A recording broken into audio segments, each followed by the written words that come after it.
In this video, we're going to formalize the idea of a simple field extension. We've actually been playing with this idea for a while, but we haven't really developed a formal vocabulary for it, and now is probably the time to do that. So here's the basic idea. Suppose I have a field f. Let f be a field. And in fact, let's go ahead and take a specific example.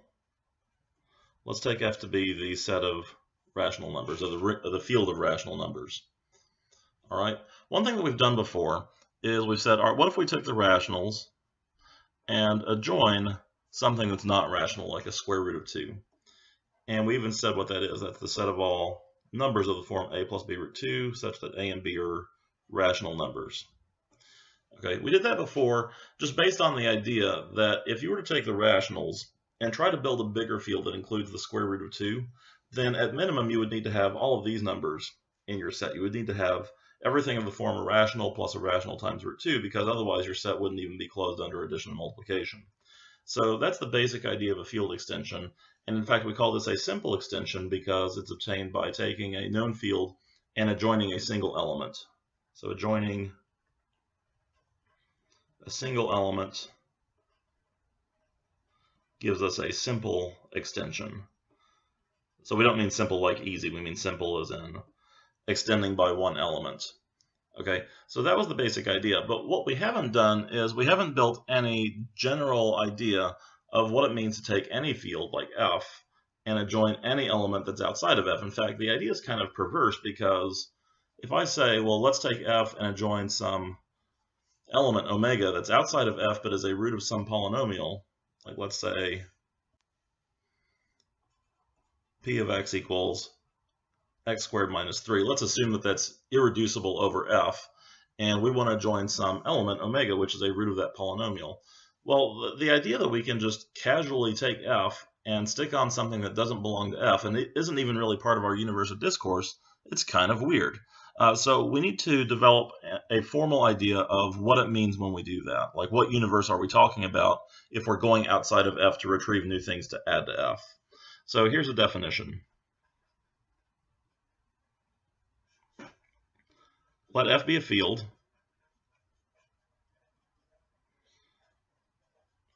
and let k be an extension field of f.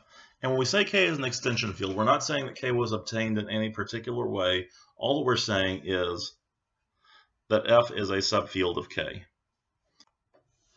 All right, then that k is where this new element is going to come from, this omega or root 2 or whatever we're going to call it. Okay, so if u is an element of k, the extension field, then the simple extension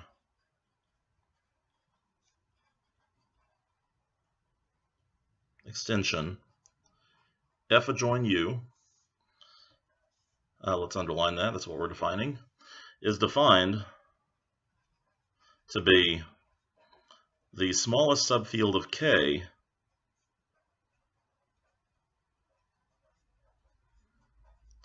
that contains both f and u. And anytime we create a definition that claims to retrieve the smallest of something, we need to show that that exists. We need to show that there is a smallest subfield of k that contains both f and the element u. All right, so how are we going to show that? So why does such a small subfield exist?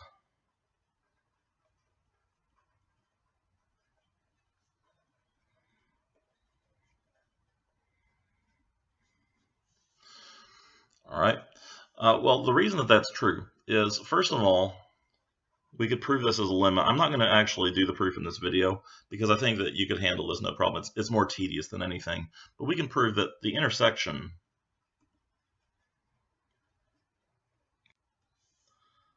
of any collection of subfields of k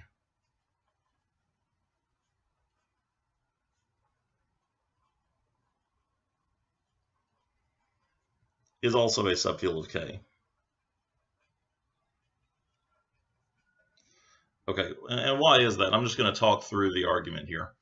All right, so why would the intersection of any collection of subfields be a subfield? Well, suppose I have that collection at hand. Everything in the collection is a subfield of k. What do I need to prove about the intersection to show it's a subfield? I would need to prove that it's closed under addition, closed under multiplication, still has additive inverses, still has multiplicative inverses for everything non-zero, still has the zero element, and all of those things are going to be preserved by intersection. Like, for example, if I have two elements of the intersection and I want to add them, well, okay, those two elements belong to every subfield. So their sum also has to belong to every subfield because each subfield is closed under addition. So that sum belongs to all of the subfields, which means it belongs to the intersection. That's sort of the idea. You can actually, and it may be good practice to write down this argument, but we're not going to do it right here or right now. So anyway, once you have that lemma, you take your collection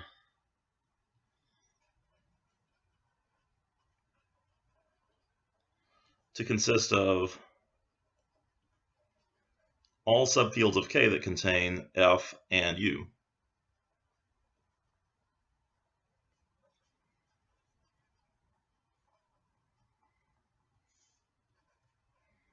That is, that have F as a subfield and also contain this mystery element U. Okay, then the intersection of these, first of all, it's a subfield.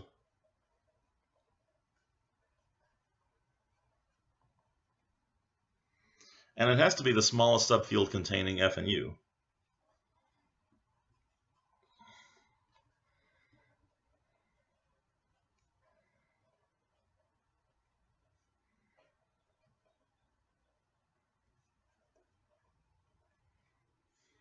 Okay, why does it have to be the smallest? Well, if there were some smaller subfield containing F and U, then I would have pulled that into the intersection, and the intersection would have shrunk accordingly. So the intersection of all of these has to be a subfield and has to be the smallest subfield that contains both F and U. Okay, so that means, so this intersection is F adjoin U, and it is a subfield of K. All right, so anyway, that's the definition of what it means to adjoin an element U, is you have to look outside and look at an extension field in which that new element U makes sense, and then you take a subfield of that extension field which contains your original field and also contains the new element. And one thing I'll just mention here, which we'll go into more detail on in the next video, is we now have a couple of different ideas about what it means to adjoin a new element to a field.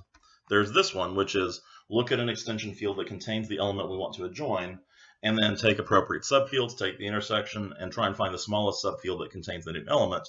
But there's also this thing that we talked about earlier, where we have a field and an irreducible polynomial.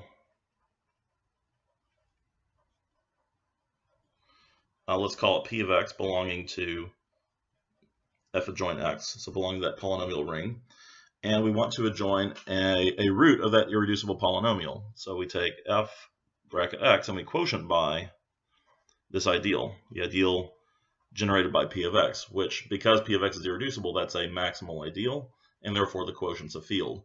And we talked about how that is an extension field of F, because F is embeddable in it, and it contains a root of P of x. So we need to bring these two ideas together and show that these really result in the same type of extension field, even though the processes appear different. So in other words, we need to show that the field we get by adjoining a root of an irreducible polynomial is isomorphic to the field obtained by taking F, looking out at an extension that happens to contain a root, which we'll call U, and adjoining that U, where of course U represents a root of P of x.